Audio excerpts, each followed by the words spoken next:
ओम नमो भगवते वासुदेवाय. तर आपण श्रीमद भागवत महापुराण पाहत आहोत आणि त्यातील हा आपला 5वा स्कंद. 5व्या स्कंदातील अध्याय 17वा.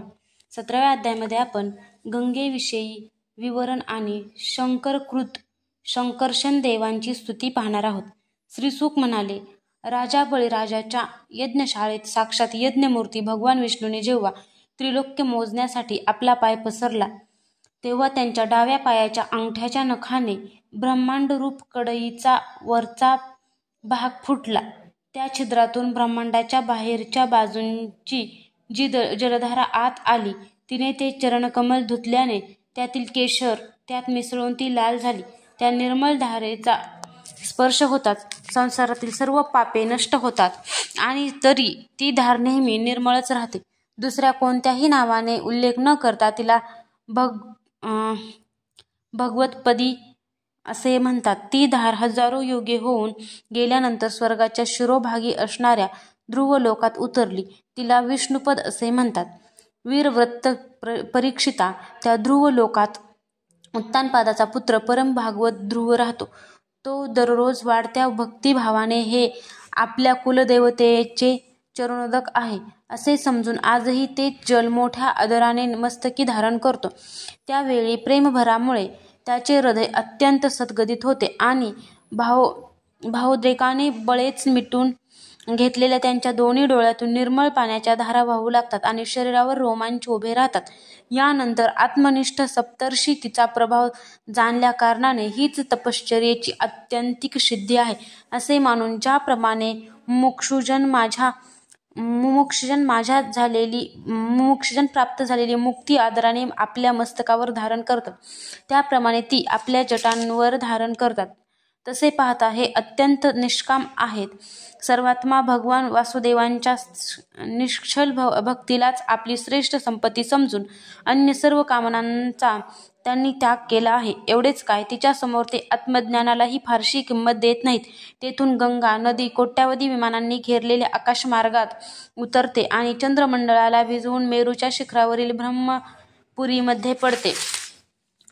तेथे ती सीता, अलकनंदा, चक्षु आणि भद्रा अशी नावे धारण करून 4 प्रवाहामध्ये विभक्त होते आणि निरनिराळ्या 4 दिशांकडे वाहत जाऊन शेवटी नद्यांचा अधिपती अशा समुद्राला जाऊन मिळते.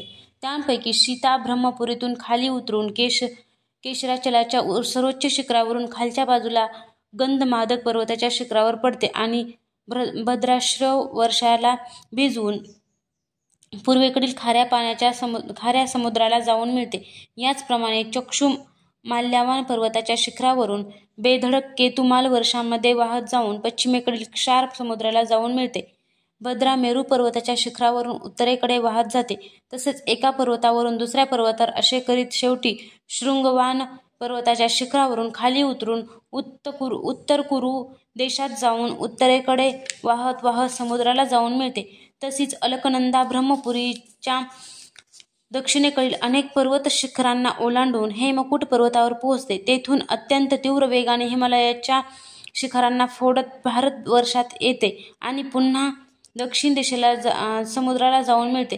या नदीत स्नान करण्यास आलेल्या माणसांना पावलोपावली अश्वमेध, राजसूय इत्यादी यज्ञांचे फळ मिळणे कठीण नाही. प्रत्येक वर्षात मेरू वगैरे पर्वतातून निघालेल्या आणखीही शेकडो नद्या आहेत. या सर्व वर्षांमध्ये भारतवर्ष हीच कर्मभूमी आहे. उरलेली 8 वर्ष स्वर्गवासी पुरुषांची स्वर्गभोगातून उतरलेली पुण्य भोगण्याची ठिकाणे आहेत. म्हणून यांना भूलोकांचे स्वर्ग असे म्हणतात. मानवी गणनेनुसार तेथील देवतुल्य मनुष्यांचे आयुष्य 10,000 वर्षाचे असते. त्यांच्यामध्ये 10,000 हत्तींचे बळ असते. तसेच त्यांच्या वज्राप्रमाणे सदृढ शरीरात जी शक्ती, तारुण्य आणि उल्हास असतो त्यामुळे ते पुष्कळ काळपर्यंत मैथुनादी विषय भोगीत राहतात. शेवटी भोग संपल्यावर त्यांचे आयुष्य फक्त 1 वर्षांचे शिल्लक राहते. तेव्हा त्यांच्या स्त्रिया गर्भधारण करतात. अशा प्रकारे तेथे नेहमी त्रेतायुगासारखा काळ असतो. तेथे असे आश्रम, भवने, वर्ष आणि पर्वतांच्या दऱ्या आहेत. तेथील सुंदर वने, उपवने सर्व ऋतूतील फुलांचे गुच्छ, फळे आणि नवीन पालवीच्या शोभेच्या भाराने वाकलेल्या फांद्या आणि वेलीयुक्त वृक्षांनी सुशोभित आहेत. तेथे निर्मल पाण्याने भरलेले जलाशय असे आहेत की ज्यात निरनिराळी नवीन कमळे उमललेली असतात आणि त्या कमळांच्या सुगंधाने आनंदित होऊन राजहंस, पान कोंबड्या, कारंडव, सारस, चकवा इत्यादी पक्षी निरनिराळ्या प्रकारच्या बोली बोलतात. तसेच वेगवेगळ्या जातींचे धुंद भुंगे मधुर गुंजारव करीत असतात. या ठिकाणी देवांचे अधिपती परम सौंदर्यवान देवांगनासह त्यांच्या कामोन्मादक सूचक हास्यविलास आणि लीलाकटाक्षांनी मन आणि नेत्र आकर्षित झाल्यामुळे जलक्रीडादी निरनिराळ्या प्रकारचे खेळ खेळत स्वच्छंद विहार करतात आणि त्यांचे मुख्य सेवक अनेक प्रकारच्या सामग्रींनी त्यांचा आदर सत्कार करीत असतात. या 9ही वर्षांमध्ये परमपुरुष भगवान नारायण तेथील पुरुषांवर अनुग्रह करण्यासाठी यावेळी सुद्धा आपल्या वेगवेगळ्या मूर्तींच्या रूपाने विराजमान असतात. लीलाव्रत वर्षामध्ये मात्र केवळ भगवान शंकरच एकटे पुरुष आहेत. श्री पार्वती देवींचा शाप माहीत असलेला दुसरा कोणी पुरुष तेथे प्रवेश करीत नाही, कारण तेथे जो जातो तो स्त्री होतो. या प्रसंगांचे आम्ही पुढे 9व्या स्कंदात वर्णन करू. तेथे पार्वती आणि तिच्या कोट्यवधी दासींसह भगवान शंकर परमपुरुष परमात्म्याच्या वासुदेव, प्रद्युम्न, अनिरुद्ध आणि संकर्षण संज्ञा असलेल्या चक्रव्यूह मूर्तीपैकी आपली कारणरूप जी संकर्षण नावाची तमप्रधान 4थी मूर्ती तिचे ध्यान करून मनोमन मूर्तीच्या रूपात चिंतन करतात आणि या मंत्राचा उच्चार करीत त्यांची अशी स्तुती करतात. श्री भगवान शंकर म्हणतात, ज्यांच्यापासून सर्व गुणांचे प्रकटीकरण होते त्या अनंत आणि अव्यक्त मूर्ती ओंकार स्वरूप परमपुरुष श्री भगवंतांना नमस्कार असो. हे भजनीय प्रभू, आपले चरणकमल भक्तांना आश्रय देणारे आहेत. तसेच आपण स्वतः सर्व ऐश्वर्यांचे परम आश्रय आहात.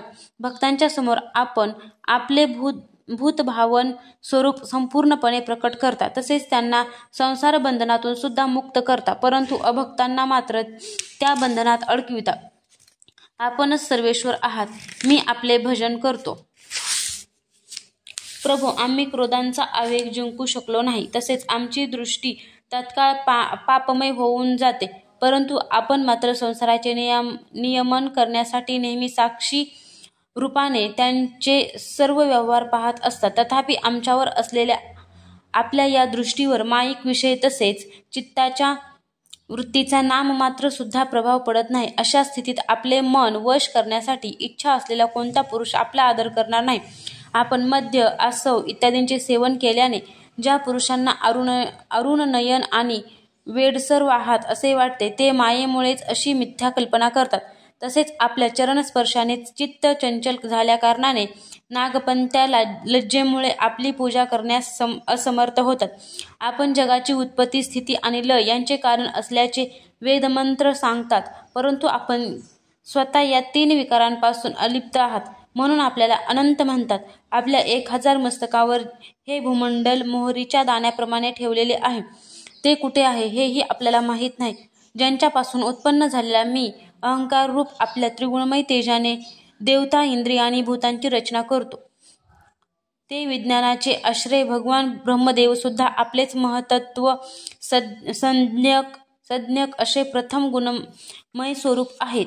हे महात्मन महतत्व, अहंकार, इंद्रियाभिमानी देवता, इंद्रिय, पंचमहाभूते इत्यादी आम्ही सर्वजण दोरीत बांधलेल्या पक्ष्यांप्रमाणे आपल्या क्रियाशक्तीच्या अधीन राहून आपल्याच कृपेने या जगाची निर्मिती करतो. सत्वादी गुणांच्या दृष्टीने मोहित झालेला हा जीव आपणच रचलेल्या तसेच कर्मबंधनात टाकणाऱ्या मायेला कदाचित जाणू शकेल, परंतु तिच्यापासून मुक्त होण्याचा उपाय सहजपणे त्याला माहीत होत नाही.